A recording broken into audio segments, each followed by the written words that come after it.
Okay, so here we have a sort of diagram of a lens. So let's look at this. This line here, the very vertical line, that is our lens. So this whole line actually represents the lens, not just this section. That's just a sort of a visual representation.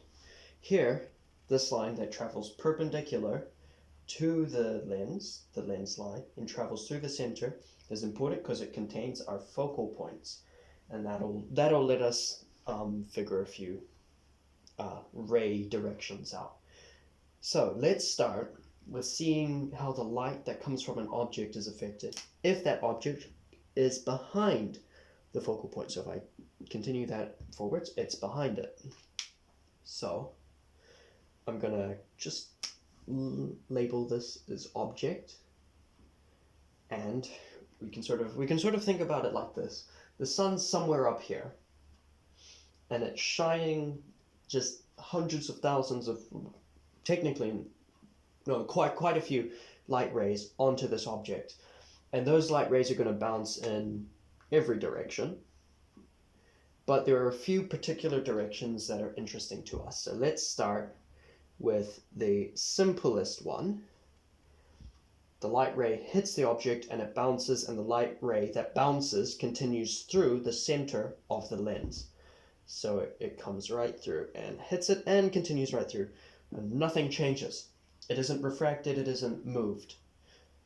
The light ray just continues straight through as it normally would. Now, let's say light hits the object, and from the object it bounces off parallel to this line, or perpendicular to the lens.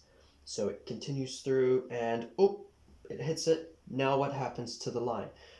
Well, what will happen is that this line will be refracted and it will travel through the focal point on this side of the lens. So this is our focal point here, and it travels right through.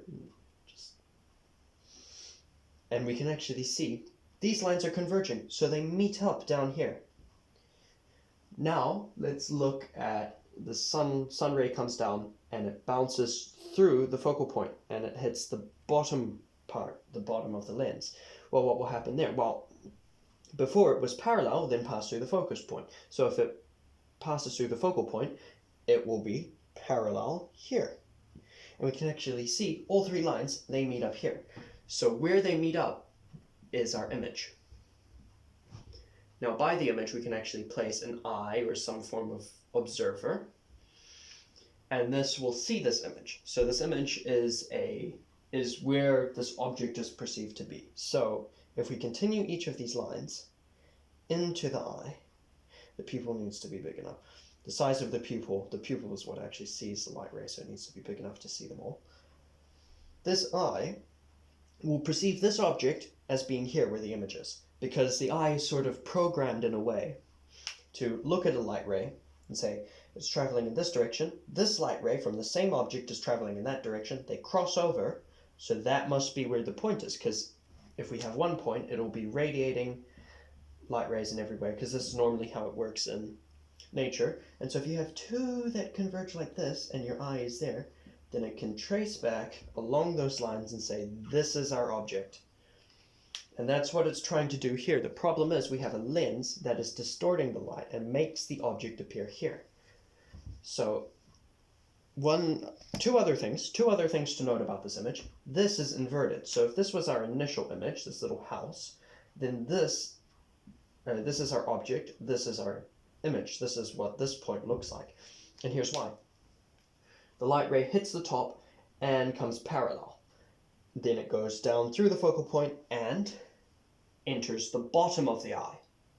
Now here, the object from the bottom bounces down through the focal point, parallel, passes through, and goes to the top of the eye. So light from the bottom is actually entering the top of the eye, and light from the top is actually entering the bottom, so it flips it, right? Light from the center remains in the center. Since technically if we took this like a centermost point, it'll be identical on both of these, the image and the object. So it's inverted. The other thing is, we call this a real image. Why?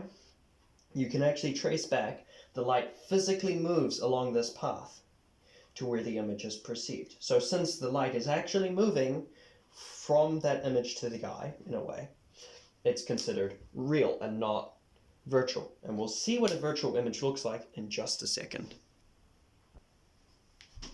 Okay, so now we have a clean board, and let's try something else. So before, we looked at the focal point and we put our object behind that focal point, but now let's see what happens if we put the object in front of it.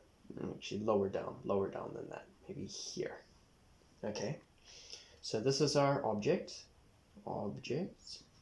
Now let's say, okay, we've got our sun over there, it's shooting rays down. Let's look at what happens if a ray passes through the focal point again. Well, it just continues offwards. Doesn't really help us, it doesn't pass through the lens, nothing changes, it just continues that way.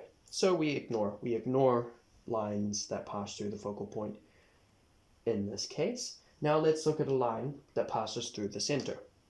Okay, hits it, passes through the center, bam, nothing changes, exactly the same. Now this is where things get interesting. Let's look at a line that's parallel to this one, right? So that'll pass through the focal point, so it hits the lens here, and now it's going to pass through the focal point. And oh, look at that. So what we've actually done is before the lines were converging, right? They all met up at this point and continued onwards into our eye. Now we have this. They're diverging, they're getting further apart. And so in order to see this image, we still need both the rays to be inside the pupil, so we just need a ginormous eye. So now that we have our ginormous eye here, right, and that is our pupil, so you're just going to shade that in. That is our pupil, and it sees the object. Now before, it was taking this, and it thought that the object was there. That was our image. So where's our image here? Well, we're going to take the same logic. The eye will take these two rays and try to pinpoint the origin of them. So what will actually happen is in your brain will actually continue these two rays upwards, like this. Let's just get rid of that. And see where they intersect. Well, they intersect over there. And it seems like, okay, the light is hitting this, and without the lens being present, because your brain isn't wired to account for lenses, right? It hits this point. This is our image, by the way. Our image. It hits this point and then bounces into our eye, when in reality, the real point, the object, is here. And so because we're using these dotted lines and the light never actually reaches the image, we call that a virtual image. And the other thing is, this one isn't inverted because light from the top reaches the top, light from the bottom reaches the bottom. It's the same. So it isn't made upside down. So here, in this example here, we have a real and inverted image. The light physically passes through the image, that is our image, and then reaches the eye and is inverted because of the way the light rays are moving. But in this scenario, where we have that is our image, right, and that is our eye, this is a virtual and non-inverted or upright image. And what you'll see is typically when you have a real image, it's inverted. When you have a virtual image, it's upright or non-inverted. And if it's inverted, it's usually real. If it's non-inverted, it's usually virtual. That's our sort of correlation there.